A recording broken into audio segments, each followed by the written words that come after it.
Hello बच्चों, welcome to this amazing platform of Physics Wala. This is Nancy Della and today we will discuss the next lecture of biotechnology principle and process. तो आज का lecture शुरू करने से पहले हम एक बार ये देख लेते हैं कि लास्ट लेक्चर के अंदर हमने क्या पढ़ा था। लास्ट लेक्चर के अंदर हमने पढ़ा था टाइप्स ऑफ वेक्टर। पीबीआर 322 की डिटेल स्ट्रक्चर हमने देखी थी और हमने देखा था कि कौन कौन से और वेक्टर्स हम यूज कर सकते हैं, जैसे कि bacterial artificial chromosome, yeast artificial chromosome, animal cell के लिए हम रेट्रोवायरसेस का यूज कर सकते हैं, प्लांट के लिए हम TI plasmid of agrobacterium tumefaciens हम यूज करते हैं एंड बैक्टीरियोफेजेस। और इसके बाद हमने पढ़ा था किस तरीके से हम होस्ट सेल को मना सकते हैं ताकि वो रिकम्बिनेंट डीएनए को एक्सेप्ट कर ले, क्योंकि मल्टीप्लिकेशन कहां पर होना है, होस्ट सेल के अंदर होना है। ऑलराइट, और हमने कॉम्पिटेंट किस तरीके से बनाया था, बहुत सारे स्टेप्स से, जैसे कि हीट शॉक मेथड से, सेकंड माइक्रो इंजेक्शन मेथड आपने पढ़ा था, इलेक्ट्रोपोरेशन मेथड पढ़ा था और ballistic method, gene gun method आपने पढ़ा था। आज का लेक्चर हम शुरू करते हैं और आज के लेक्चर के अंदर हम क्या क्या पढ़ने वाले हैं। तो आज के लेक्चर के अंदर हम पढ़ेंगे कि कौन कौन से स्टेप्स होते हैं रिकम्बिनेंट डीएनए टेक्नोलॉजी के। ठीक है, रिकम्बिनेंट डीएनए टेक्नोलॉजी के अंदर कौन कौन से वेरियस स्टेप्स होते हैं, एक बार हम सारे के सारे स्टेप्स को लिखेंगे। ठीक है, और एक तो आपने अभी तक टूल्स पढ़ा है, टूल्स के अंदर आपने क्या क्या पढ़ा है, आपने एंजाइम्स पढ़ा है, उसके बाद आपने क्या पढ़ा, आपने वेक्टर्स के बारे में पढ़ा और कॉम्पिटेंट होस्ट के बारे में पढ़ा। ये तो आपने टूल्स पढ़े। अब हम पढ़ेंगे कि कौन कौन से स्टेप्स हैं रिकम्बिनेंट डीएनए टेक्नोलॉजी के। ठीक है, और इसके अंदर बहुत सारे स्टेप्स ऐसे होंगे जो आप ऑलरेडी पढ़ चुके होंगे। ठीक है, तो आपको ज्यादा टेंशन नहीं लेनी। तो हम स्टार्टिंग से देखेंगे और लास्ट तक जाएंगे कि किस किस तरीके से हम ये पूरी की पूरी प्रोसेस करते हैं। और इंपॉर्टेंट टेक्निक पढ़ेंगे जिसको हम बोलते हैं जेल इलेक्ट्रोफोरेसिस टेक्निक। ठीक है, तो चलिए हम अपना लेक्चर शुरू करते हैं। आई होप आप अपने अच्छे नोट्स बना रहे होंगे।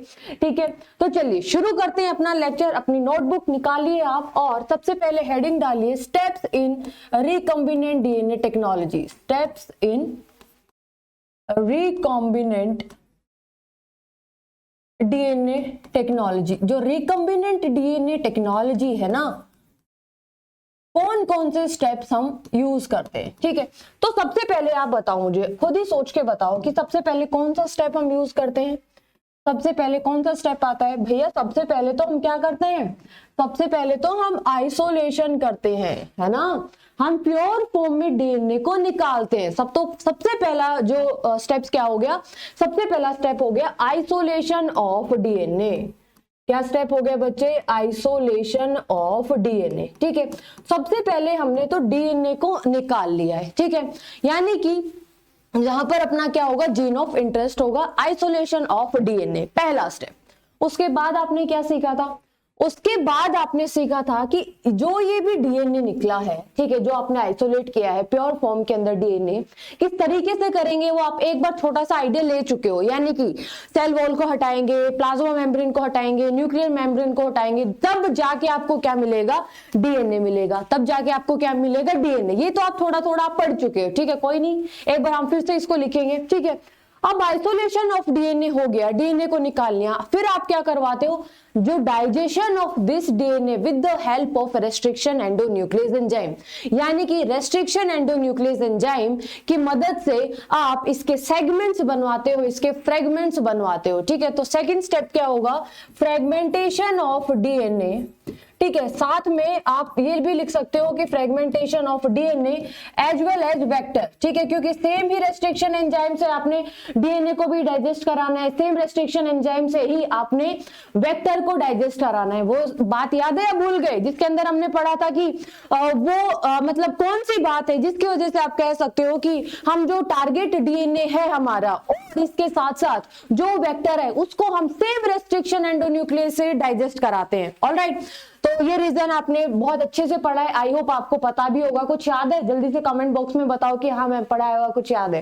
ठीक है, तो देखो आइसोलेशन ऑफ डीएनए हो गया, fragmentation of DNA and plasmid, यानी कि बार बार प्लाज्मिड इसलिए बोलते हैं क्योंकि ये मोस्ट कॉमनली यूज वेक्टर होता है। ठीक है, fragmentation of DNA and vector with the help of किसकी हेल्प से बच्चे, रेस्ट्रिक्शन एंडोन्यूक्लियस एंजाइम। ठीक है, क्योंकि रेस्ट्रिक्शन एंडोन्यूक्लियस एंजाइम के बिना रिकम्बिनेंट डीएनए टेक्नोलॉजी पॉसिबल नहीं थी।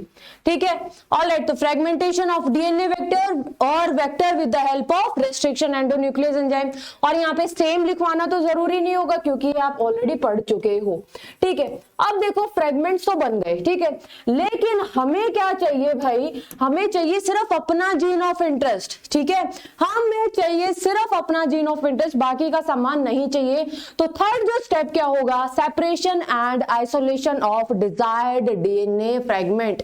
ठीक है, या फिर आप क्या बोलोगे, डिजायर्ड जीन ऑफ इंटरेस्ट। ठीक है, तो अब हम क्या करेंगे, हमारा जो थर्ड स्टेप होगा, थर्ड स्टेप क्या होगा, थर्ड स्टेप होगा हमारा separation and isolation, separation and isolation. किसका separation and isolation, separation and isolation of desired DNA fragment. ठीक है, डिजायर्ड जीन ऑफ इंटरेस्ट भी आप बोल सकते हो। ठीक है, और इस जो टेक्निक को हम बोलते हैं, इस टेक्निक को हम बोलते हैं बच्चे जेल इलेक्ट्रोफोरेसिस टेक्निक। हम इसको डिटेल में पढ़ेंगे कि जो जेल इलेक्ट्रोफोरेसिस जो टेक्निक है वो क्या होती है, हम एक बार इसको डिटेल में पढ़ेंगे। लेकिन अभी आपको क्या समझना है, separation and isolation of desired gene of interest. ठीक है, मतलब जो भी हमने फ्रेगमेंट बनाया है इसके अंदर सिर्फ हमें क्या चाहिए, अपना, सिर्फ हमें अपना डिजायर्ड जीन, यानी कि हमें सिर्फ अपना डिजायर्ड जीन से मतलब है। ठीक है, तो पहले तो डीएनए को निकाला प्योर फॉर्म के अंदर, फिर उसके फ्रेगमेंट्स बनवाए। अब उन फ्रेगमेंट्स में जिसके अंदर हमारा जीन ऑफ इंटरेस्ट है हमें उसी को लेना है। ठीक है, और इस टेक्निक को हम क्या बोलते हैं बच्चे, इस टेक्निक को हम बोलते हैं जेल इलेक्ट्रोफोरेसिस टेक्निक, और ये ही टेक्निक आज हम डिटेल के अंदर पढ़ने वाले हैं। ठीक है, तो एक तो ये हो गया। उसके बाद नेक्स्ट स्टेप क्या होगा, नेक्स्ट स्टेप हो गया कि जो डिजायर्ड जो जीन आया है ना बच्चे, इसकी अमाउंट बहुत कम होगी। ठीक है, जैसे मैंने आपको एग्जांपल दिया था, जैसे कि कहीं पर क्राइम हो जाता है तो आपको ब्लड सैंपल मिलता है। ठीक है, ब्लड सैंपल के अंदर आपको पता है WBC के अंदर ही क्या होगा, न्यूक्लियस होगा, वहीं पर डीएनए होगा।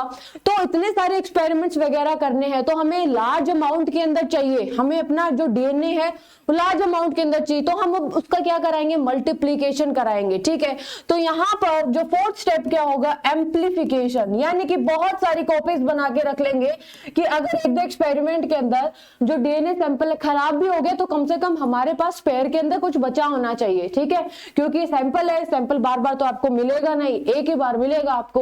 ऑलराइट, तो यानी कि यहाँ पर amplification of desired segment of DNA, amplification of desired gene of interest. ठीक है, डिजायर्ड जीन ऑफ इंटरेस्ट है अपना, वो एक बार हमने आइसोलेट कर लिया। अब इसकी हमें मल्टीपल कॉपीज बनानी है। ठीक है, क्या बनानी है, हमें अपनी मल्टीपल कॉपीज बनानी है। और इस टेक्निक को हम क्या बोलते हैं बच्चे, इस टेक्निक को हम बोलते हैं पॉलीमरेज चेन रिएक्शन। इस टेक्निक को हम क्या बोलेंगे, पॉलीमरेज चेन रिएक्शन, इसको हम पॉलीमरेज चेन रिएक्शन बोलेंगे। और इसके लिए भी मतलब अब हम डिस्कस करेंगे कि किन साइंटिस्ट ने इनकी डिस्कवरी की थी और इनको नोबेल प्राइज भी मिला था। ठीक है, पॉलीमरेज चेन रिएक्शन, और शॉर्ट में हम क्या बोलते हैं, पीसीआर। शॉर्ट में क्या बोलते हैं हम, पीसीआर। ठीक है, अब देखो हमने एम्प्लीफिकेशन कर लिया, यानी कि हमें मल्टीपल कॉपीज बन गई।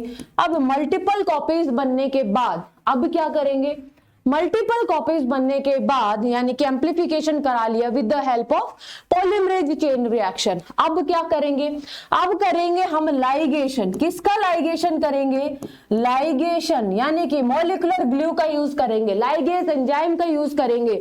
Ligation of desired gene with vector, desired gene with vector to form recombinant DNA molecule।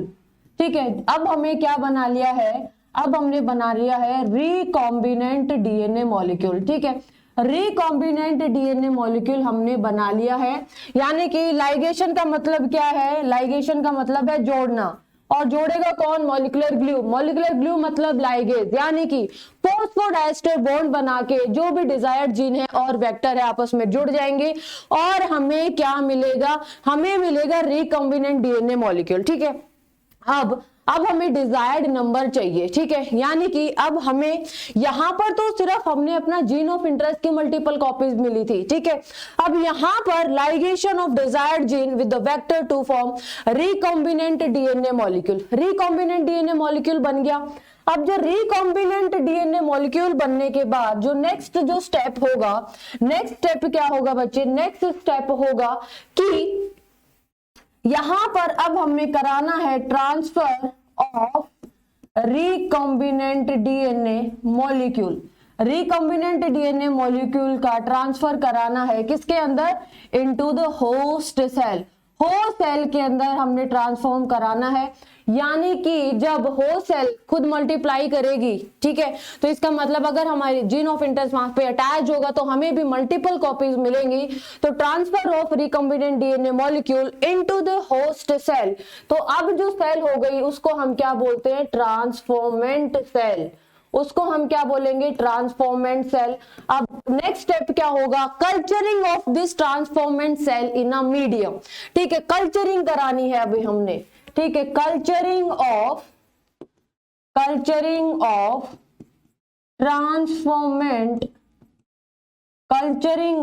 Transformant cell in a medium, ठीक है, in a culture medium, culture medium के अंदर हमें अब इसका मल्टीप्लीकेशन चाहिए। अब देखो जब होस्ट सेल जब कल्चर होगी तो इसका मतलब है जैसे कि जब सपोज हमें इंसुलिन बनवाना है, ठीक है, तो हमारा जो डिजायर्ड जो जीन है वो क्या है, इंसुलिन प्रोड्यूसिंग जीन है। अब इंसुलिन प्रोड्यूसिंग जीन तो मल्टीप्लाई हो रहा है, इसके साथ साथ और भी चीजें मल्टीप्लाई होंगी, यानी कि पूरा का पूरे जो बैक्टीरियल सेल है वो ग्रो कर रही है। तो सिर्फ हमें क्या चाहिए, अपना producing gene, insulin producing gene चाहिए। अब इसके लिए ये तो हमें मिल गया, अब लेकिन इसके साथ साथ जो भी इंप्योरिटीज आती हैं, ठीक है, जो हमारे काम की नहीं है उसको हम अलग कर देते हैं, ठीक है। तो फिर क्या होगा, जो लास्ट स्टेप होगा आपका सेपरेशन एंड प्यूरिफिकेशन, ठीक है, लास्ट स्टेप क्या होगा, सेपरेशन एंड प्यूरिफिकेशन, जिसको हम डाउन स्ट्रीमिंग प्रोसेसिंग भी बोलते हैं, ठीक है। यहीं पर मैं लिख देती हूँ सेपरेशन एंड प्यूरिफिकेशन, इसको हम क्या बोलते हैं बच्चे, डाउन स्ट्रीम प्रोसेसिंग, ठीक है, इसको हम क्या बोलते हैं, डाउन स्ट्रीम प्रोसेसिंग। मेरी बात समझ में आई, मेरी बात समझ में आई। लेकिन देखो एक बार जो स्टेप्स हैं क्या क्या है रिकॉम्बिनेंट डीएनए टेक्नोलॉजी के, तो सबसे पहला स्टेप क्या है, हमने डीएनए को आइसोलेट किया। डीएनए को आइसोलेट करने के बाद हमने फ्रेगमेंटेशन कर लिए। फ्रेगमेंटेशन मतलब हमने जो डीएनए है, और यानी कि एलियन डीएनए, फॉरेन डीएनए, आप कुछ भी बोल सकते हो, उसको और वेक्टर को सेम रेस्ट्रिक्शन एंडोन्यूक्लियस से डाइजेस्ट करा लिया। उसके बाद हमें सिर्फ अपना जीन ऑफ इंटरेस्ट चाहिए, इसके लिए हम एक टेक्निक का यूज करते हैं जिसको हम क्या बोलते हैं, जेल इलेक्ट्रोफोरेसिस टेक्निक। फिर हम एम्प्लीफिकेशन कराते हैं, यानी कि मिलियन कॉपीज कराते बनाते हैं, और इस टेक्निक को हम क्या बोलते हैं, पॉलीमरेज चेन रिएक्शन।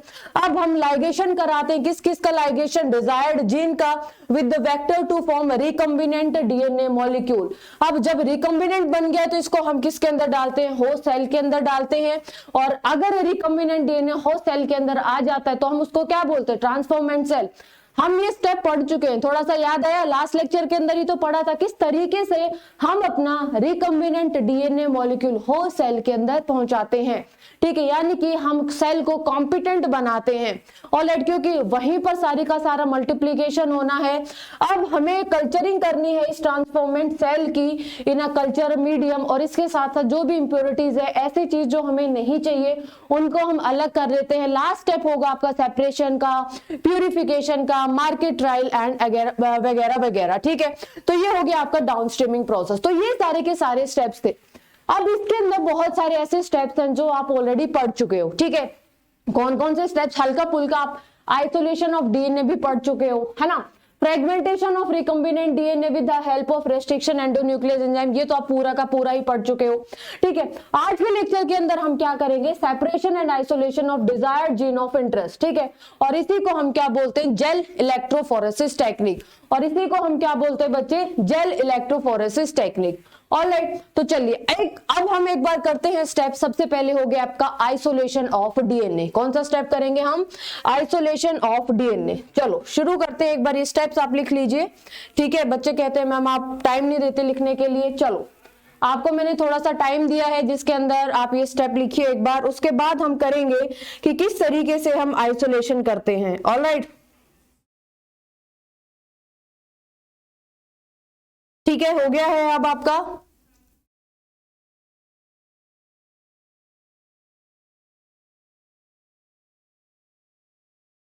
चलो अब हम बात करते हैं अपने आइसोलेशन की। किसके बारे में हम बात करेंगे?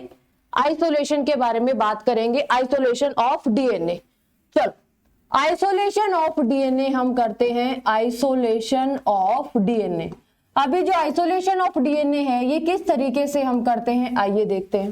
देखो आइसोलेशन ऑफ डीएनए अगर मैं बात करूं, हमें किस फॉर्म में चाहिए डीएनए बच्चे? हमें जो डीएनए चाहिए अभी प्योर फॉर्म में चाहिए। किस फॉर्म में चाहिए हमें डीएनए? प्योर फॉर्म के अंदर हमें डीएनए चाहिए। ऑलराइट, अब किस तरीके से प्योर फॉर्म के अंदर आपको डीएनए मिलेगा ये हम देखते हैं। तो जैसे कि ये जल्दी जल्दी लिखते हैं क्योंकि ये आप पढ़ चुके हो। अगर प्लांट सेल हुई, ठीक है, मतलब एनिमल सेल के अंदर तो सेल वॉल नहीं है। आप मुझे एक बात बताओ, जो सपोज एक तो ये कोई भी सेल है, ये प्लांट सेल ले ली मैंने, ठीक है, बैक्टीरियल सेल कुछ भी ले लो, इसकी क्या होगी? Cell wall. तो सेल वॉल को हटाना पड़ेगा, न्यूक्लियर मेम्ब्रेन को हटाना पड़ेगा, ठीक है, सॉरी सेल वॉल को हटाना पड़ेगा, फिर आपको प्लाज्मा मेम्ब्रेन को हटाना पड़ेगा, न्यूक्लियर मेम्ब्रेन को हटाना पड़ेगा, फिर अंदर जाके आपको क्या मिलेगा? डीएनए मिलेगा। ठीक है, सेल वॉल किसके अंदर नहीं होगी? एनिमल सेल के अंदर नहीं होगी। तो एक बार हम ये देख लेते हैं किस तरीके से हमें प्योर फॉर्म डीएनए मिला। ठीक है, तो अगर मैं बात करूं प्लांट सेल की, ठीक है, तो प्लांट सेल के अंदर जो सेल वॉल है बच्चे, ये किस तरीके से हम हटा देते हैं? सेल वॉल किस तरीके से हम रिमूव कर देते हैं? सेल वॉल हम रिमूव कर देते हैं, cell wall is removed by, ठीक है, जल्दी से लिख लेते हैं, cell wall is removed by. ठीक है, किस तरीके से हमने सेल वॉल को रिमूव किया है? Cell wall is removed by with the help of cellulase. ठीक है, सेलुलेज एंजाइम हम यूज करते हैं। ठीक है, अगर यही काइटिन की हुई, ठीक है, काइटिन, सॉरी काइटिन नहीं, अगर यही मैं बात करूं कि इसकी आपकी बैक्टीरियल सेल हुई, ठीक है, तो जो बैक्टीरिया की अगर जो सेल है तो उसके अंदर जो सेल वॉल है वो किस तरीके से हम रिमूव करते हैं? बैक्टीरियल के लिए हम यूज करते हैं लाइजोजाइम। बैक्टीरियल के लिए हम क्या यूज करते हैं बच्चे? लाइजोजाइम। अगर मैं यही बात करूं फंगल सेल की, ठीक है, तो फंगल सेल के केस में हम क्या यूज करते हैं? फंगल सेल के केस में हम यूज करते हैं एंजाइम जिसको हम बोलते हैं काइटिनेज। कौन सा एंजाइम यूज करते हैं हम? काइटिनेज। ठीक है, तो प्लांट सेल है उसके अंदर हम सेलुलेज का यूज करेंगे, बैक्टीरियल सेल के केस में हम लाइजोजाइम का यूज करेंगे, फंगल सेल के केस में हम किसका यूज करते हैं? काइटिनेज एंजाइम का यूज करते हैं। अब सेल वॉल तो रिमूव हो गई, ठीक है, अब हम किसके पास पहुंचे बच्चे? सेल मेम्ब्रेन के पास पहुंचेंगे। ठीक है, और सेल मेम्ब्रेन के लिए हम यूज करते हैं बच्चे डिटर्जेंट्स। ठीक है, सेल मेम्ब्रेन के लिए हम यूज करते हैं डिटर्जेंट्स। ठीक है, अब ये सेल मेम्ब्रेन है बच्चे, ये सेल मेम्ब्रेन किसी की भी हो सकती है। आप चाहे बोलो एनिमल सेल, ठीक है, आप चाहे बोलो plant cell and so on. ठीक है, किसी की भी जो सेल है, सेल मेम्ब्रेन को डाइजेस्ट करने के लिए हम डिटर्जेंट्स यूज करते हैं। न्यूक्लियर मेम्ब्रेन भी सेम इससे बनी है, लिपिड से बनी होगी, प्रोटीन से बनी होगी, तो उसके केस में भी हम क्या करते हैं? डिटर्जेंट्स यूज करते हैं। ऑलराइट, तो अब हम बात करते हैं डीएनए है। डीएनए अकेला तो प्रेजेंट नहीं होता, इसके साथ आरएनए भी हो सकता है और प्रोटीन के साथ ये मतलब अटैच रहता है। ऑलराइट, तो प्रोटीन को रिमूव करने के लिए हम किसका यूज करेंगे? प्रोटीन को। Protein are digested by, protein को रिमूव करने के लिए हम किसका यूज करते हैं? Protein are digested by with the help of enzyme protease. किसकी मदद से? प्रोटीएज एंजाइम की मदद हम यूज लेते हैं, प्रोटीएज। और अगर मैं बात करूं आरएनए, आरएनए किसकी मदद से हम रिमूव कर सकते हैं? आरएनएज की मदद से।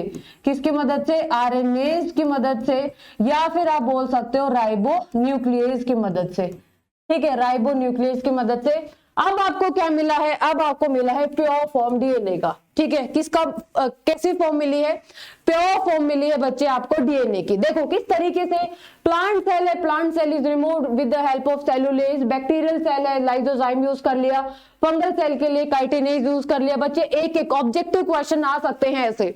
ठीक है, सेल मेम्ब्रेन के लिए हम डिटर्जेंट्स यूज कर लेते हैं, प्रोटीन्स को हटाया है प्रोटीएज का यूज करके, और आरएनए को हटाया है आरएनएज यानी कि राइबोन्यूक्लियेज का यूज करके।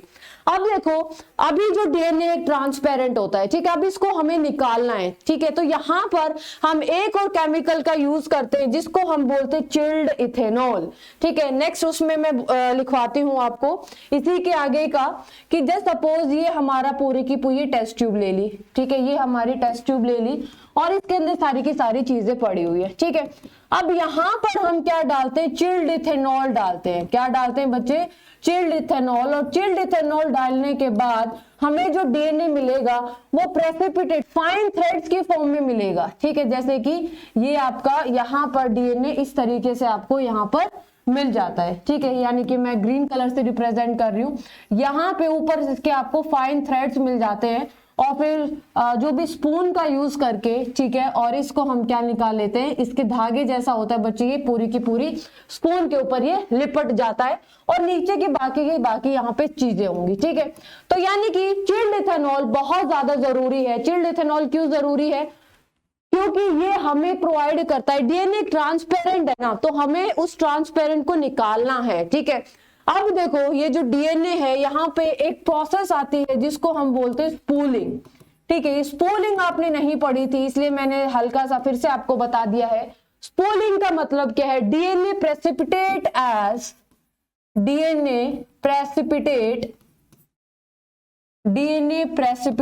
As fine thread in suspension, fine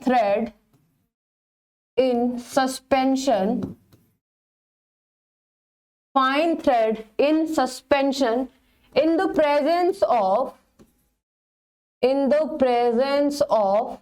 chilled ethanol, क्योंकि चिल्ड इथेनॉल के अंदर ये सॉल्युबल नहीं होता, चिल्ड इथेनॉल, ठीक है। तो ये आपको चीजें ध्यान में रखनी है, चिल्ड इथेनॉल, ऑलरेडी ये हमें ध्यान में रखना है। और इस प्रोसेस को हम क्या बोलते हैं बच्चे, इस प्रोसेस को हम बोलते हैं स्पूलिंग। इस प्रोसेस को हम क्या बोलते हैं, इस प्रोसेस को हम बोलेंगे स्पूलिंग। तो ये चीज आपको ध्यान में रखनी है। अब ये जो फाइन थ्रेड्स, मतलब ये पूरा का पूरा इसमें फाइन थ्रेड्स के रूप में क्या हो जाएगा, लिपट जाएगा और हम इसको आसानी से निकाल लेंगे, ठीक है। तो यानी कि chilled ethanol, DNA is precipitated as fine threads, ठीक है, इन द सस्पेंशन। केमिकल कौन सा यूज होगा, चिल्ड इथेनॉल। तो ये पहला स्टेप था। अब आपके पास जो डीएनए आया है ये कैसा आ गया है, प्योर फॉर्म का डीएनए आ गया है, ट्रांसपेरेंट डीएनए आ गया है। ये पहला स्टेप यहां पर खत्म होता है, ठीक है। अब हम बात करते हैं सेकंड स्टेप की। सेकंड स्टेप क्या है बच्चे, सेकंड स्टेप आप डिटेल के अंदर पढ़ चुके हैं। और सेकंड स्टेप क्या होगा कि डाइजेशन यानी कि फ्रेगमेंटेशन बनवाना है, ठीक है। Fragmentation of DNA and vector, ठीक है, in presence of same restriction endonuclease enzyme, in presence of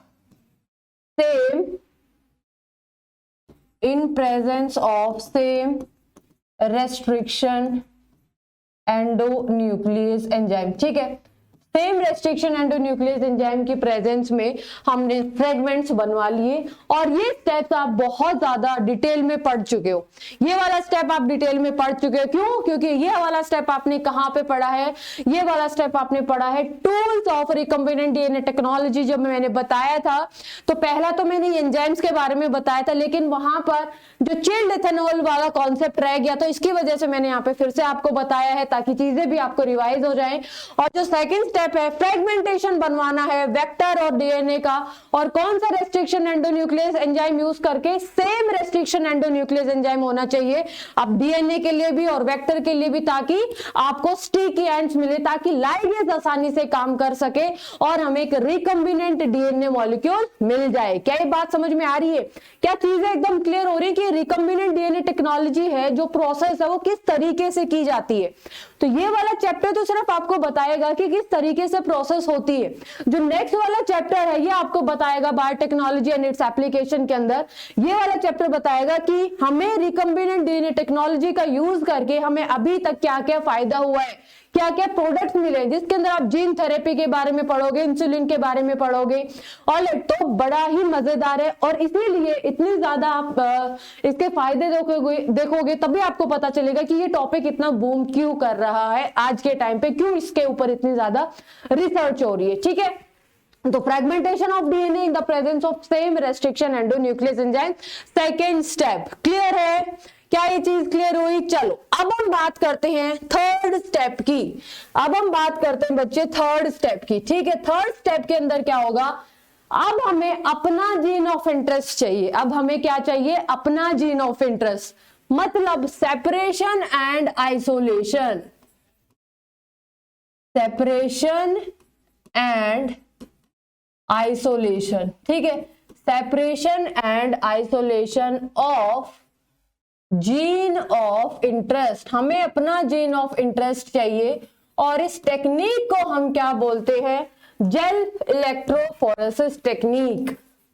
इसको हम क्या बोलते हैं? Jail electrophoresis technique. ठीक है, जेल इलेक्ट्रोफोरेसिस टेक्निक का यूज करके हम अपना सेपरेशन एंड आइसोलेशन कराते हैं, अपना जो जीन ऑफ इंटरेस्ट। क्योंकि हम ज्यादा जीन ऑफ इंटरेस्ट का यूज करके क्या मतलब, हम ऐसे प्रोडक्ट का यूज करके क्या करेंगे कि जिसका हमें काम ही नहीं है। हमें तो सिर्फ वही चाहिए ना जिसके अंदर हमें हमारा जीन ऑफ इंटरेस्ट है। यानी कि सिर्फ अगर हमें इंसुलिन बनाना है तो हमें सिर्फ ह्यूमन इंसुलिन प्रोड्यूसिंग जीन चाहिए, ना कि बाकी दूसरे की जीन हम क्या करेंगे उनका। ठीक है, तो यहां पर separation and isolation of gene of interest होगा with the help of gel electrophoresis technique. अब देखो, जेल इलेक्ट्रोफोरेसिस टेक्निक, जेल का मतलब क्या है? यहां पे एक जेल यूज होता है। ठीक है, जेल का मतलब है अगर आप इसको थोड़ा सा ये सॉलिड भी हो जाएगा और अगर आप थोड़ा सा टेम्परेचर बढ़ाओगे तो लिक्विड भी हो जाता है। ठीक है, इलेक्ट्रोफोरेसिस, इलेक्ट्रो का मतलब होगा इलेक्ट्रिक करंट, फोरेसिस का मतलब होगा मूवमेंट। ठीक है, यानी कि जेल इलेक्ट्रोफोरेसिस के अंदर सेपरेशन होगा, आइसोलेशन होगा डिजायर्ड जीन ऑफ इंटरेस्ट का, डिजायर्ड फ्रेगमेंट ऑफ डीएनए का in the presence of electric field. किसकी मदद से? किसकी मदद से बच्चे? जेल की मदद से। ठीक है, और जेल कौन सा होगा? जेल इलेक्ट्रोफोरेसिस के अंदर ये होगा एगेरोस जेल। ठीक है, आरएनए के और डीएनए का अगर हम सेपरेशन करते हैं बच्चे, आरएनए और डीएनए का दोनों हम इसी टेक्निक से कर सकते हैं। ठीक है, प्रोटीन का भी इसी तरीके से हम सेपरेशन करते हैं और ये सेपरेशन एक पर्टिकुलर इसका एक बेस है। ठीक है, किस बेस के ऊपर हम करते हैं? ये हम किस बेस के ऊपर करते हैं? साइज के बेस पे। ठीक है, अगर साइज बड़ा होगा तो मॉलिक्यूलर वेट भी बड़ा होगा, मॉलिक्यूलर वेट ज्यादा होगा तो यानी कि डेंसिटी भी ज्यादा होगी। तो इस बेसिस के ऊपर हम सेपरेट करते हैं डिजायर्ड डीएनए फ्रेगमेंट का। ठीक है, अब आप सोचोगे मैम किस तरीके से होता है? तो हम जेल इलेक्ट्रोफोरेसिस टेक्निक को हम डिटेल के अंदर पढ़ने वाले हैं। ठीक है, और ये आपका कहीं एनसीईआरटी जब आप खोल के देखोगे तो कहीं बीच में दी गई है जेल इलेक्ट्रोफोरेसिस टेक्निक। ठीक है, तो आपको कंफ्यूज नहीं होना है, पहले आप स्टेप लिख सकते हो। ठीक है, एक बार अगर आपको tools of recombinant DNA technology अगर आपको समझ में आ गया तो आपने तो स्टेप्स खोलने हैं। आइसोलेशन इस तरीके से हुआ, उसके बाद फ्रेगमेंटेशन, रेस्ट्रिक्शन एंडोन्यूक्लियस एंजाइम ने इस तरीके से बनाए, उसके बाद जो जेल इलेक्ट्रोफोरेसिस की मदद से जो फ्रेगमेंट से इस तरीके से सेपरेट किए। तो बस 7 स्टेप के अंदर आपका ये जो चैप्टर है वो खत्म हो रहा है। ठीक है, ऑलराइट, तो tools of recombinant DNA technology बताना इसलिए इंपॉर्टेंट था, पहले आपको ये तो पता चले कि जो रिकम्बिनेंट डीएनए टेक्नोलॉजी के अंदर हम किन किन चीजों का यूज करते हैं, कौन कौन से एंजाइम्स का यूज करते हैं। ठीक है, तो चलो लिखो अब jail electrophoresis technique. Jail electrophoresis technique, ये जो जेल इलेक्ट्रोफोरेसिस टेक्निक है ना बच्चे, किसने डिस्कवर की थी? सबसे पहले तो ये लिखो, डिस्कवर्ड बाय टिसेलियस। ठीक है, टिसेलियस साइंटिस्ट थे, इन्होंने ये डिस्कवर की थी जेल इलेक्ट्रोफोरेसिस। अब हम इसका वो भी लिख लेते हैं, क्या लिख लेते हैं बच्चे? डेफिनेशन भी लिख लेते हैं हम इसकी। ठीक है, डेफिनेशन भी लिख लेते हैं कि जो जेल इलेक्ट्रोफोरेसिस टेक्निक होती क्या है। चलो, separation of desired gene of interest with the help of agarose gel use करते हैं बच्चे। हम देखेंगे कि ये कहां से हम ऑब्टेन करते हैं। Separation of desired gene of interest with the help of agarose gel and electric field and electric field on the basis of, base ध्यान में रखना, प्रिंसिपल क्या है, on the basis of molecular size, ठीक है, on the basis of molecular size, या फिर आप बोल सकते हो वेट, या फिर आप बोल सकते हो डेंसिटी। ठीक है, ये पूरी की पूरी डेफिनेशन हो गई है, कुछ रटने का नहीं है।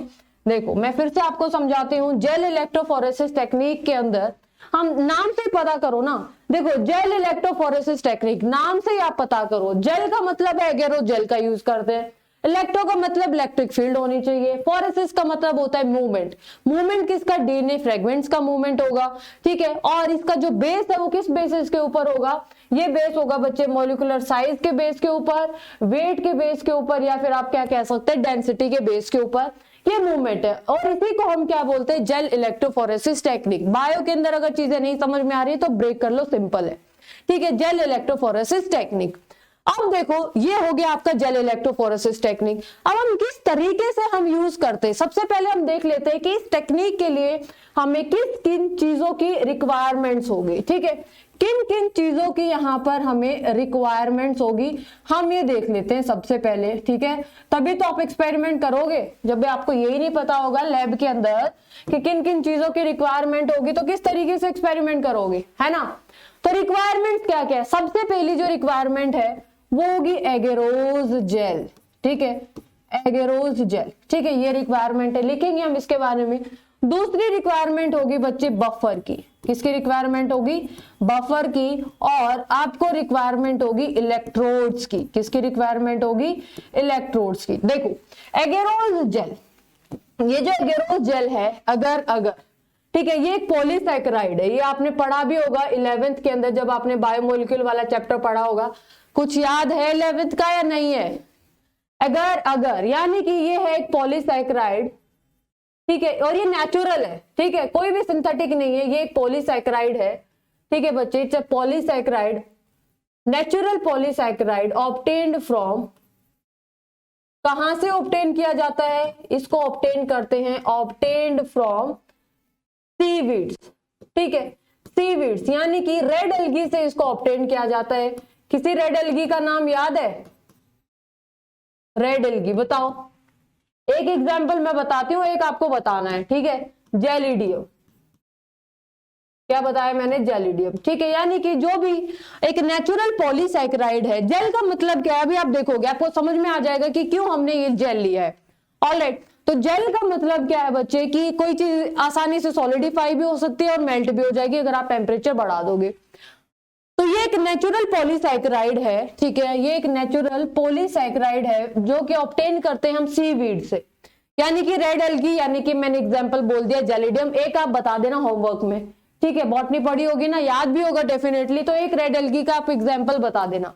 अब हम बात करते हैं बफर की, बफर किसके लिए हम यूज करते हैं, for the conduction of electricity, buffer किसके लिए यूज करते हैं हम, फॉर कंडक्शन की इलेक्ट्रिसिटी कंडक्शन हो सके, फॉर कंडक्शन ऑफ इलेक्ट्रिसिटी, ठीक है, और इलेक्ट्रोड्स यानी कि पॉजिटिव इलेक्ट्रोड भी चाहिए हमें, और जो पॉजिटिव जो इलेक्ट्रोड है बच्चे हम इसको क्या बोलते हैं, पॉजिटिव इलेक्ट्रोड को बोलेंगे हम एनोड, और जो नेगेटिव जो इलेक्ट्रोड है, नेगेटिव इलेक्ट्रोड को हम क्या बोलेंगे, यहां पर हमें बोला जाएगा, नेगेटिव इलेक्ट्रोड को हम बोलते हैं कैथोड, ठीक है। इतनी बात है, इतनी बात आपको समझ में आ जानी चाहिए कि ये चीज हमारी रिक्वायरमेंट है, ठीक है, ये वाली चीज हमारी क्या है, रिक्वायरमेंट है। अब देखो, अब आपको ये पता है कि जो डीएनए है एक नेगेटिवली चार्ज मॉलिक्यूल है, क्यों, क्योंकि इसके पास फॉस्फेट प्रेजेंट होता है, डीएनए,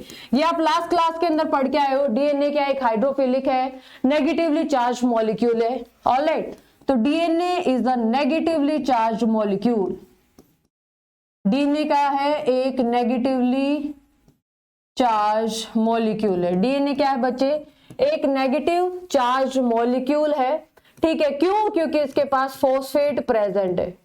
अब जस्ट मुझे इतना बता दो, सिंपल सा क्वेश्चन मैं यहाँ पे आपसे पूछ रही हूँ, क्वेश्चन क्या है, क्वेश्चन ये डीएनए एक नेगेटिवली चार्ज मॉलिक्यूल है, तो ये कहां पर मूव करेगा, कौन से इलेक्ट्रोड के पास जाएगा, कौन सी चीज अट्रैक्ट करेगी, सेम जो चार्ज है वो अट्रैक्ट करता है या फिर ऑपोजिट चार्ज है वो अट्रैक्ट करता है। यानी कि अगर यहां पर नेगेटिवली चार्ज मॉलिक्यूल है, ठीक है, तो वो किसके पास जाएगा, ये मूव करेगा किसके पास, पॉजिटिव इलेक्ट्रोड के पास जाएगा।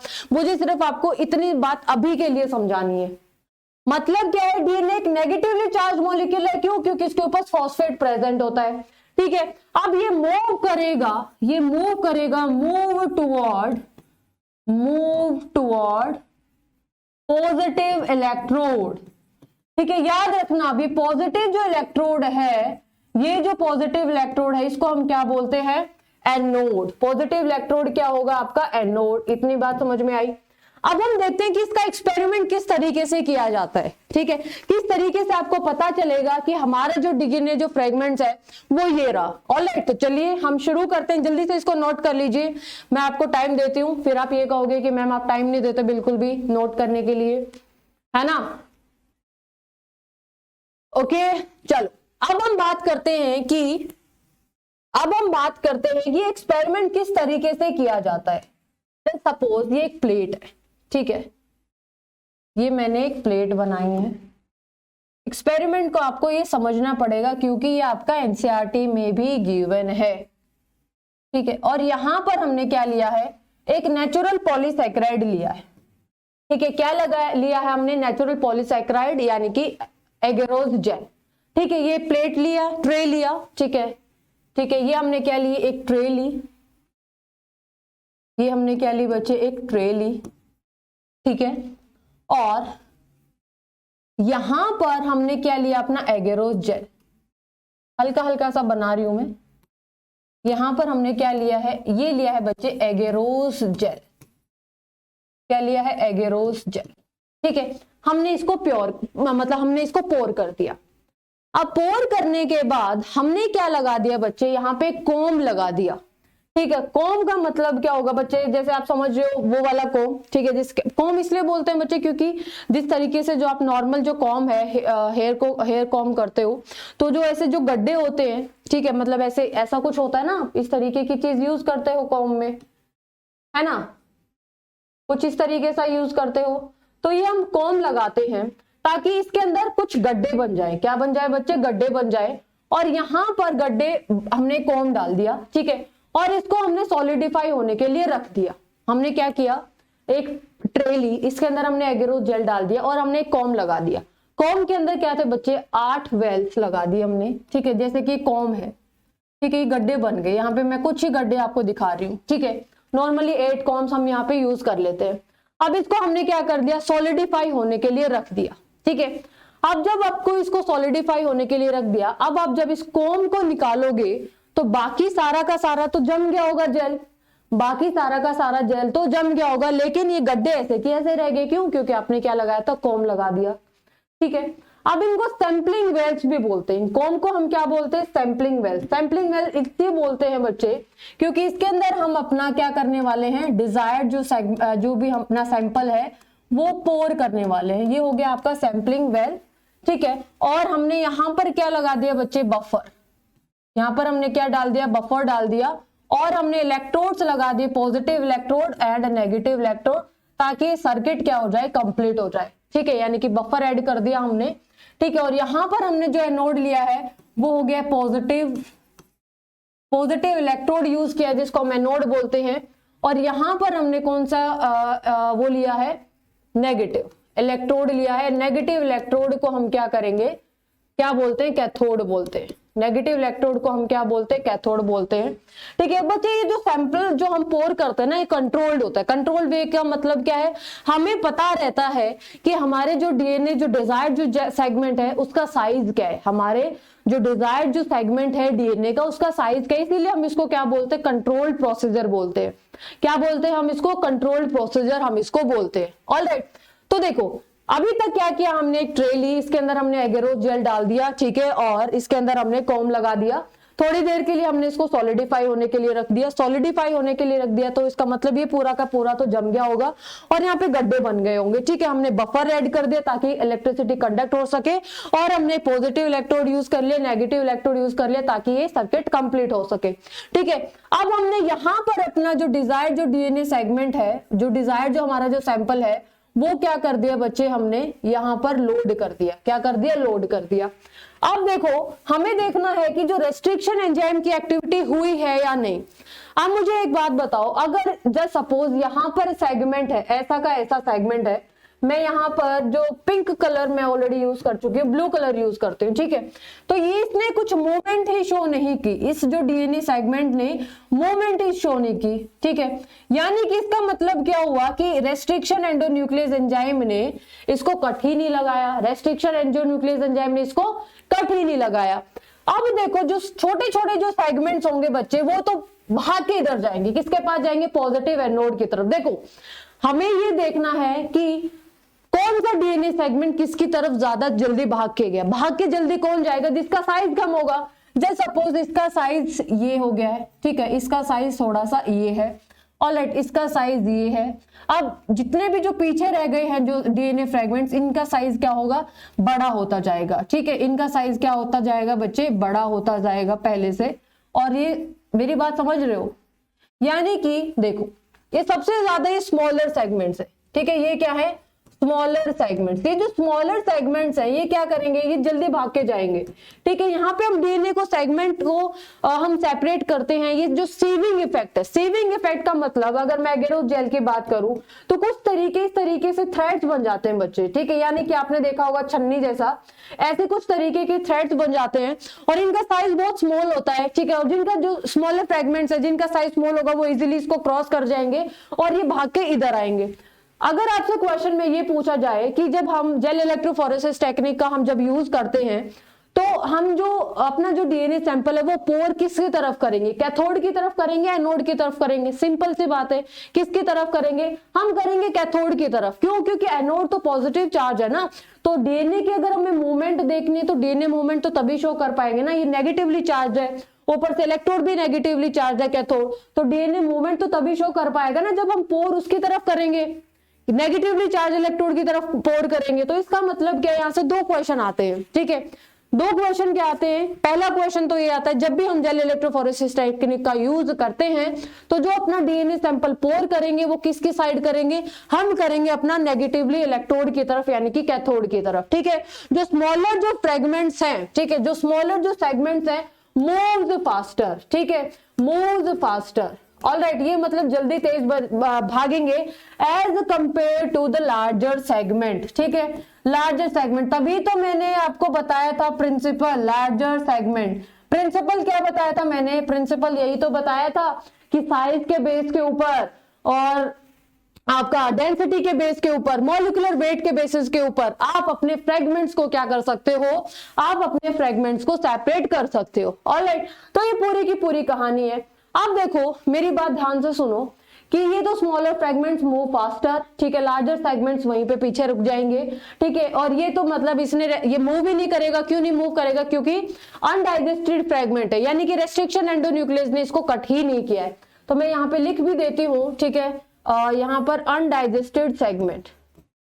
अनडाइजेस्टेड सेगमेंट का मतलब है रेस्ट्रिक्शन एंडोन्यूक्लियस एंजाइम ने इसको कट ही नहीं किया है, रेस्ट्रिक्शन एंडोन्यूक्लियस एंजाइम ने इसको कट ही नहीं किया है। मेरी बात समझ में आई? ऑलराइट, अब देखो ये जो फ्रेगमेंट्स अभी आपने बताया कि मैम जो डीएनए के जो फ्रेगमेंट्स है ना वो तो ट्रांसपेरेंट होते हैं। अब हमें यहाँ से अपना डीएनए, जस्ट सपोज ये मेरा डिजायर्ड जीन है, ठीक है, ये डिजायर्ड जीन, इसका साइज मेरे को ऑलरेडी पता होता है, तभी तो मैंने बोला कि ये कंट्रोल्ड एक्सपेरिमेंट है। अब आप ये बोलोगे मैम ये तो ट्रांसपेरेंट है, हमें कैसे दिखेगा इसको? लेकिन ये इतना आसानी से नहीं दिखता है। ठीक है, ये किस तरीके से दिखेगा हम वो दिखाते हैं। पहले मैं इसको ना व्हाइट कलर का ही बना रही हूँ। ठीक है, मैं पहले आपको इसको व्हाइट कलर का ही बना रही हूँ। क्यों बना रही हूँ व्हाइट कलर का? क्योंकि जो डीएनए है अभी आपको नहीं दिखाई दिया है। ठीक है, तो ये समझ लो ये व्हाइट कलर क्या है बच्चे? ट्रांसपेरेंट है, और ये आपको अभी नहीं दिखाई दिया है। ठीक है, ये अभी आपको नहीं दिखाई दिया है। यहाँ पर मैं एक बार यहाँ पे एक चीज लिख देती हूँ कि सेपरेशन ऑफ, यहाँ पर मैं एक नोट बना के लिख देती हूँ। नोट बना के क्या लिखूंगी बच्चे मैं? Separation of separation of fragments of DNA, fragments of DNA by sieving effect, ठीक है, sieving effect provided by agarose gel, provided by agarose gel, ठीक है। एक तो ये बात हो गई, मतलब एगेरोस जेल प्रोवाइड करता है।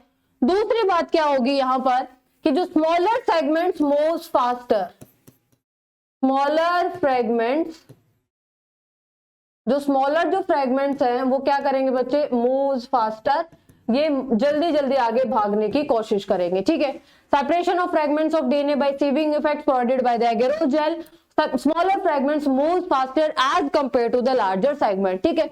अब एक बात ध्यान में रखना कि मैम हमें तो चलो ठीक है पता चल गया कि ये सेगमेंट है, ये साइज के बेसिस के ऊपर, मॉलिक्यूलर वेट डेंसिटी के बेस के ऊपर आगे मूव कर गए इलेक्ट्रिक फील्ड की प्रेजेंस में, और हमने बफर यूज किया और एगेरोस जेल यूज किया।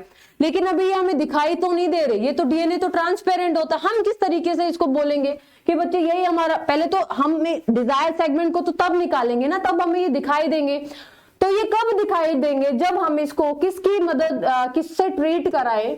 ये हम ट्रीट कराते हैं, ये हो गया ना बच्चे। 1 मिनट के लिए मैं जल्दी से इसको पॉज करो वीडियो को और अपने नोट्स बनाओ, ठीक है, ठीक है, हो गया। अब हम बात करते हैं कि ये जो डिजायर्ड जो फ्रेगमेंट्स हैं, ठीक है, डिजायर्ड मतलब जो अपना जो सैंपल है, ठीक है, सैंपल ही लिख देती हूँ। सैंपल क्या, अब ये यानी कि जो एक्सपेरिमेंट है, ठीक है, ये जो हमने एक्सपेरिमेंट किया है, ठीक है, इसको हम किस तरीके से करेंगे बच्चे, ये हमने ट्रीट कराना है इथिडियम ब्रोमाइड से, ठीक है, इथिडियम ब्रोमाइड से हम ट्रीट कराते हैं, ठीक है। इथिडियम ब्रोमाइड क्या है बच्चे, एक डाई है।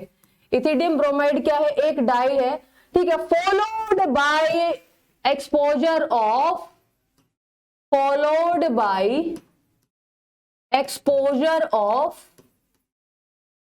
Followed by exposure of ultraviolet rays. Ultraviolet rays से जब हम इसको ट्रीट कराएंगे तो हम किस तरीके के सैंपल मिलेंगे बच्चे, हमें मिलेंगे ऑरेंज, ब्राइट ऑरेंज बैंड्स, ठीक है। हमें किस तरीके मिलेंगे बच्चे, ब्राइट ऑरेंज बैंड्स मिलेंगे, ठीक है। अब हमें ये दिखाई देने लग जाएगा, यानी कि मैं सिर्फ एग्जांपल के लिए एक बना रही हूं, ठीक है, ऑरेंज कलर का, ठीक है। यानी कि अब ये आपको विजुअलाइज हो जाएगा। कब विजुअलाइज होगा बच्चे, जब मैं इथिडियम ब्रोमाइड का यूज कर दूं, ठीक है। मैं यहां पर लिख रही हूं विजुअलाइजेशन, ठीक है। ये विजुअलाइजेशन मैं यहीं पर आपको ऐड कर देती हूं। ये विजुअलाइजेशन कब होगी, इथिडियम ब्रोमाइड प्लस, सिर्फ इथिडियम ब्रोमाइड का यूज करके नहीं, ethidium bromide plus exposure to ultraviolet rays, ठीक है। अल्ट्रावायलेट रेज का जब हम एक्सपोजर करते हैं तब हमें क्या मिलेगा बच्चे, हमें अब ये जो बैंड्स हैं, जो डीएनए के जो फ्रेगमेंट्स हैं, ये दिखना शुरू हो जाएंगे, ठीक है, ये दिखना शुरू हो जाएंगे। अब हम क्या करते हैं, अब हम क्या करते हैं कि अब हम अपना डिजायर जो डीएनए सेगमेंट, हमें पता चल गया, हमें साइज का पता चल गया कि ये हमारा साइज है और इस लोकेशन पे हमारा जीन ऑफ इंटरेस्ट है। अभी हमने इसको एक्सट्रैक्ट करना है, ठीक है। जब हम इसको एक्सट्रैक्ट करते हैं तो बच्चे इसके साथ साथ क्या आएगा, एगेरोस जेल भी आ जाता है थोड़ा थोड़ा, ठीक है। तो अब हमें उस एगेरोस जेल को भी हटाना है, क्यों, क्योंकि सिर्फ हमें तो डिजायर्ड जीन ऑफ इंटरेस्ट से ही मतलब है। ऑलराइट, तो यहां पर एक और टेक्निक, जो लास्ट जो स्टेप होता है जेल इलेक्ट्रोफोरेसिस टेक्निक का, वो होता है इल्यूशन। जो लास्ट जो स्टेप होता है बच्चे, ये क्या होता है, इल्यूशन। इल्यूशन के अंदर क्या होता है बच्चे, यहां पर extraction of desired fragment of DNA, extraction of desired fragment of DNA from agarose gel. जब हमने अपना जो कट किया डीएनए सेगमेंट, उसके साथ साथ थोड़ा सा एगेरोस जेल भी आ गया, तो हमें एगेरोस जेल को भी हटाना है, और इस प्रोसेस को हम क्या बोलते हैं, इल्यूशन। इस प्रोसेस को हम क्या बोलते हैं, इल्यूशन। और जल्दी से आप इसको नोट करिए ताकि हम फिर आगे बढ़े, ठीक है। तो ये तो हो गया है आपका पूरा का पूरा ऑलराइट, तो ये हो गया है आपका पूरा का पूरा। और आगे हम बात करेंगे कि जो जेल इलेक्ट्रोफोरेसिस है तो डीएनए और आरएनए के लिए हम यूज करते हैं, ठीक है, डीएनए और आरएनए के लिए ये तो हम यूज करेंगे, लेकिन हम बात करेंगे कि किसकी, इसके अलावा हम किसकी बात करेंगे, हम ये देख लेंगे कि प्रोटीन को किस तरीके से हम सेपरेट कर सकते हैं, ठीक है। ऑलराइट, चलो अब हम बात करते हैं कि प्रोटीन को हम किस तरीके से सेपरेट करते हैं। एल्यूशन का मतलब है extraction of desired fragment of DNA from the agarose jail. Alright, चलो अब हम बात करते हैं, तो डीएनए और आरएनए के लिए यूज कर लेते हैं हम, ठीक है, लेकिन प्रोटीन के लिए, यहां पर प्रोटीन के लिए हम क्या यूज करते हैं, प्रोटीन के लिए हम यूज करते हैं एसडीएस पेज, ठीक है, एसडीएस पेज इलेक्ट्रोफोरेसिस, इलेक्ट्रोफोरेसिस, ठीक है। यहां पर हम क्या यूज करते हैं बच्चे, एसडीएस का मतलब क्या है, सोडियम डुडेसाइल सल्फेट, सोडियम डुडेसाइल सल्फेट, ठीक है। और ये मतलब एनायनिक नेचर प्रोवाइड करता है, एनायनिक नेचर प्रोवाइड करेगा, किसको एनायनिक नेचर प्रोवाइड कर देगा, प्रोटीन। आपको पता है प्रोटीन क्या होता है बच्चे, न्यूट्रल होता है, प्रोटीन क्या होता है, न्यूट्रल होता है, तो उसको एनायनिक नेचर कौन प्रोवाइड कर देगा, sodium डुडेसाइल sulphate.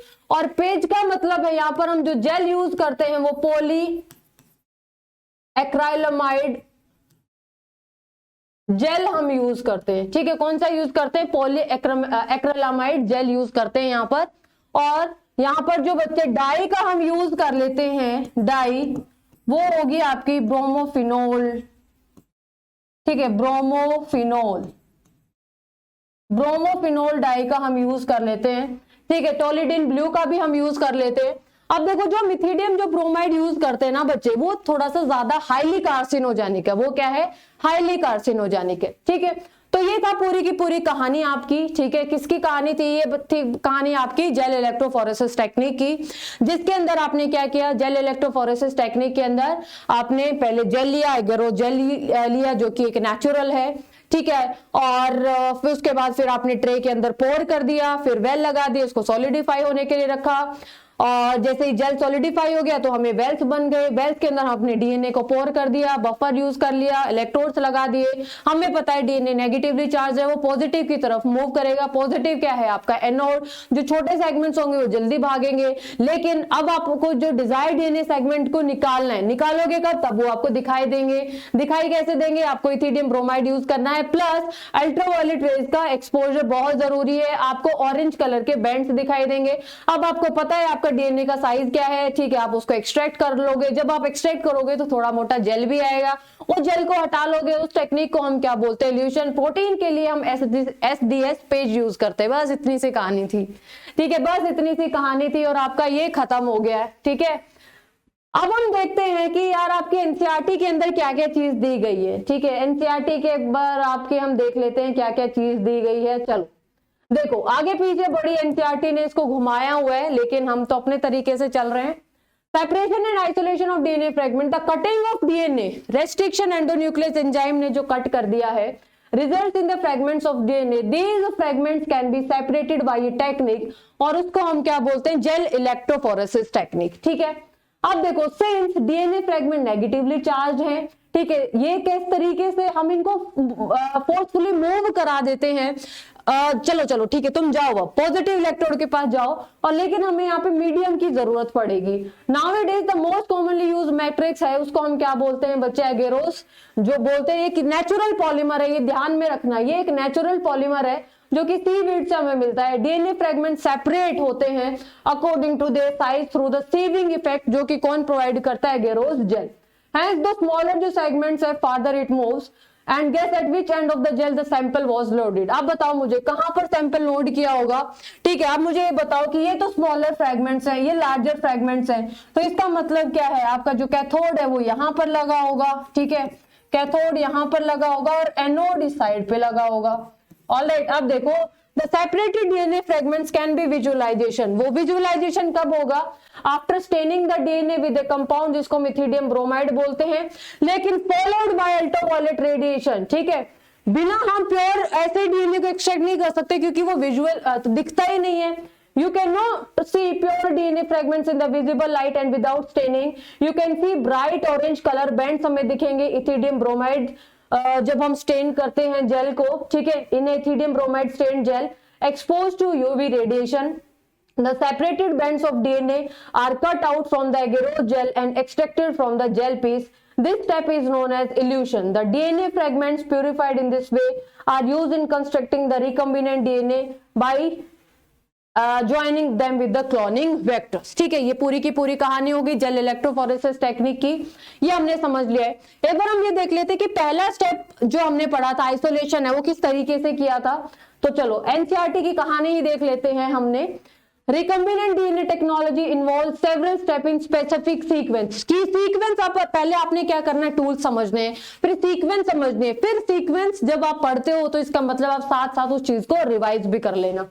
Recombinant DNA technology involves several steps in specific sequence such as isolation of DNA, fragmentation of DNA by restriction endonuclease, फिर isolation of desired DNA fragments, फिर ligation है, ठीक है, फिर transferring the recombinant DNA into the host cell, culturing the host cell in the medium at large scale, जिसका मदद हम करते हैं बायोरिएक्टर्स का यूज करके, और फिर हमें चाहिए extraction of desired product। ठीक है, चलिए सबसे पहले हमने क्या करना है, आइसोलेशन। चलो आइसोलेशन करते हैं। Recall the nucleic acid is the genetic material of all the organism without exception. In majority of organism this is deoxyribonucleic acid DNA. In order to cut the DNA with restriction enzyme हमें क्या चाहिए, pure form चाहिए, यानी कि दूसरे macromolecules की हमें जरूरत नहीं है। Since the DNA is enclosed with the membrane we have to break the cell to open to release DNA along with other macromolecules such as RNA, protein, polysaccharide and lipids। ठीक है, this can be achieved by treating the bacterial plant और animal cell. देखो lysozyme हम use करते bacteria के लिए, cellulose हम use करते प्लांट के लिए, काइटिनेज हम यूज करते फंगस के लिए। You know that genes are located on their large molecule of DNA intertwined with proteins भी प्रेजेंट होते हैं जिसको हम हिस्टोन प्रोटीन्स बोलते हैं। द आरएनए को हम किस तरीके से रिमूव करते हैं, राइबोन्यूक्लियस का यूज करके, whereas protein can be removed by with the help of protease. ठीक है, other molecules can be removed by appropriate treatments and purified DNA ultimately precipitate out। ठीक है, लास्ट में हमने क्या बोलना डालना है, चिल्ड इथेनॉल डालना है, और इस प्रोसेस को यहाँ पर दिया हुआ है बच्चे, क्या बोलते हैं, स्पूलिंग। ये हम लोग स्पून करके, स्कैपुचुला कुछ भी बोल सकते हो आप, ठीक है, स्पून बोल लो। और ये आपको जो डीएनए है बच्चे वो किसकी फॉर्म में मिलेगा, व्हाइट थ्रेड्स की फॉर्म में मिलेगा। ठीक है, this can be seen as collection of fine threads in the form of suspension. ठीक है, तो ये पूरी की पूरी कहानी थी आपकी एनसीईआरटी की। Cutting of DNA at specific location, restriction enzyme digestion are performed by incubating purified DNA with the molecule with the restriction enzyme at optimal condition for that specific enzyme. Agarose gel electrophoresis is employed to check the progression of restriction enzyme digestion। जो electrophoresis technique का हम use करते हैं कि restriction endonuclease ने अपनी activity की भी या नहीं। डीएनए एक नेगेटिवली चार्ज मॉलिक्यूल है जो कि पॉजिटिव इलेक्ट्रोड की तरफ मूव करेगा। ठीक है, this process is repeated with the vector DNA also. ठीक है, the joining of DNA involves several processes after having cut the source DNA as well as vector DNA with the specific restriction enzyme। लेकिन वो क्या होना चाहिए, same होना चाहिए ताकि हमें जीन ऑफ इंटरेस्ट मिल सके। And the cut vector with the space are mixed, हम लाइगेज का ऐड करके उसका रिकॉम्बिनेशन बना सकते हैं। ठीक है, ताकि हमें क्या मिलेगा, रिकॉम्बिनेंट डीएनए मिलेगा। क्लियर है? चलो अब हम बात करते हैं, आ जाइए सबसे पहले क्वेश्चंस पे, जल्दी मिक्स क्वेश्चंस हैं, जल्दी आ जाइए, जल्दी जल्दी मिक्स क्वेश्चंस हैं। इंसर्शनल इनएक्टिवेशन, इंसर्शनल इनएक्टिवेशन हम क्यों करते हैं, क्योंकि बहुत ज्यादा इंपॉर्टेंट है रिकम्बिनेंट डीएनए टेक्नोलॉजी का insertional inactivation. Objective question plus subjective question आ सकता है, तो ध्यान से करना है इसको। Insertional inactivation results in non recombinants, recombinants, transformants या फिर नॉन ट्रांसफॉर्मेंट्स। एक सिलेक्टेबल मार्कर आपको बताता कि ट्रांसफॉर्मेंट कौन सा है, नॉन ट्रांसफॉर्मेंट कौन सा है, दूसरा आपको क्या बताता था सिलेक्टेबल मार्कर कि रिकॉम्बिनेंट कौन सा है, नॉन रिकॉम्बिनेंट। ठीक है, तो वो 2 स्टेप प्रोसेस थी, इसलिए हम बीटा गैलेक्टोसाइडेज का यूज करते थे जिसके अंदर जो जीन है वो इनएक्टिव हो जाता था। इनएक्टिव हो जाता था क्यों, क्योंकि हमने वहां पर अपना जीन ऑफ इंटरेस्ट ऐड कर दिया है। ठीक है, तो यहां पर जो इंसर्शनल इनएक्टिवेशन होता है वो क्या बताता है कि रिकॉम्बिनेंट कौन सा है। ठीक है, तो करेक्ट आंसर क्या होगा इसका, option number B. Now the next question, The normal E. coli cells have kanamycin, tetracycline, ampicillin और resistance. Normal E. coli cell किसी के लिए भी resistant शो नहीं करती, एनसीईआरटी की लाइन है, तभी तो हम इसको जो एंटीबायोटिक रेजिस्टेंट जीन है उसको हम यूज करते हैं एज अ सिलेक्टेबल मार्कर। ठीक है, चलो नेक्स्ट क्वेश्चन है, which of the following step is the last for isolating the desired DNA fragment. Last step क्या होगा, लास्ट स्टेप होगा इल्यूशन। ठीक है, लास्ट स्टेप क्या होगा आपका, इल्यूशन। ठीक है, रनिंग ऑफ जेल तो पहले ही करते हैं बच्चे। ठीक है, विजुअलाइजेशन और स्टेनिंग भी होता है। इल्यूशन का मतलब है अब जो एगेरोज जेल जब हम निकालते हैं अपना जीन ऑफ इंटरेस्ट तो उसके साथ साथ एगेरोज जेल भी आता है, तो उसको हमने हटाना है, इसको हम इल्यूशन बोलते हैं। चलो खुद से करो। The technique electrophoresis for the separation of charge molecule was developed by, ये एनसीईआरटी में नहीं गिवन है लेकिन कुछ चीजें आप थोड़ा सा पढ़ भी लोगे तो क्या चला जाएगा, है ना। चलो तो जो जेल इलेक्ट्रोफोरेसिस टेक्निक है इनका क्रेडिट किनको जाता है, इनका क्रेडिट जाता है टिसेलियस को। ठीक है, option number C is the correct answer. चलो नेक्स्ट है इलेक्ट्रोफोरेसिस डीएनए माइग्रेट। डीएनए क्या है, एक नेगेटिवली चार्ज मॉलिक्यूल है। डीएनए क्या है बच्चे, एक नेगेटिवली चार्ज मॉलिक्यूल है। डीएनए क्या है, एक नेगेटिवली चार्ज मॉलिक्यूल है और ये कहां पर मूव करेगा, ये कहां पर मूव करेगा, एनोड की तरफ। कैथोड वाले ऑप्शन हटा दो। ठीक है, एनोड क्या होता है, नेगेटिव या पॉजिटिव, नेगेटिव के पास तो जाएगा ही नहीं, पॉजिटिव के पास जाएगा। करेक्ट आंसर क्या होगा, option number D. Now the next question is DNA gel electrophoresis commonly prepared by agarose gel। हम जो जेल यूज करते हैं वो एगेरोज जेल होता है, एक नेचुरल पॉलीमर होता है, बिल्कुल सही है। एक्सट्रैक्टेड फ्रॉम सीवीड्स, सीवीड्स यानी कि जो रेड एल्गी है वहां से एक्सट्रैक्ट करते हैं, बिल्कुल सही है। सिंथेटिक पॉलीमर नहीं होता, एक नेचुरल पॉलीमर होता है, इसलिए ऑप्शन आपका both A and B is the correct answer. ठीक है, अब हम बात करते हैं during the process of isolation of DNA chilled ethanol हम क्यों ऐड करते हैं, ताकि हमें डीएनए क्या मिले, DNA can be obtained, DNA can precipitate as a fine thread in a suspension when we add chilled ethanol. So correct answer of this question is option number DNA, option number 4 to precipitate DNA. ठीक है, now spooling, spooling हम किसको बोलते हैं, amplification करना, जी नहीं, हम PCR बोलते हैं उसको। Cutting of separated DNA band from the agarose gel, बिल्कुल भी नहीं। Transfer of separated DNA fragments to synthetic membrane, बिल्कुल भी नहीं। कलेक्शन ऑफ आइसोलेटेड डीएनए, बिल्कुल ये सही बात है। मोस्ट अप्रोप्रिएट आंसर तो आपको यहीं पर मिल जाएगा, ऑप्शन नंबर डी। ठीक है, तो ये सारे के सारे क्वेश्चन थे आपके जेल इलेक्ट्रोफोरेसिस टेक्निक के। आपकी 2 क्लासेस और आएंगी, एक के अंदर हम पढ़ेंगे पॉलीमरेज चेन रिएक्शन को डिटेल के अंदर, और फिर हम करेंगे कि लार्ज अमाउंट के अंदर हमें अपना डिजायर्ड जीन चाहिए, डिजायर्ड प्रोडक्ट चाहिए, उसके लिए हमें पढ़ना पड़ेगा बायोरिएक्टर्स के बारे में। ठीक है, तो आई होप आपको लेक्चर बड़ा मजा आया होगा। ठीक है, सारे के सारे कॉन्सेप्ट क्लियर होंगे। मिलते हैं नेक्स्ट लेक्चर के अंदर, तब तक अपना ध्यान रखिए, मुस्कुराते रहिए, पढ़ते रहिए। Thank you so much, take care.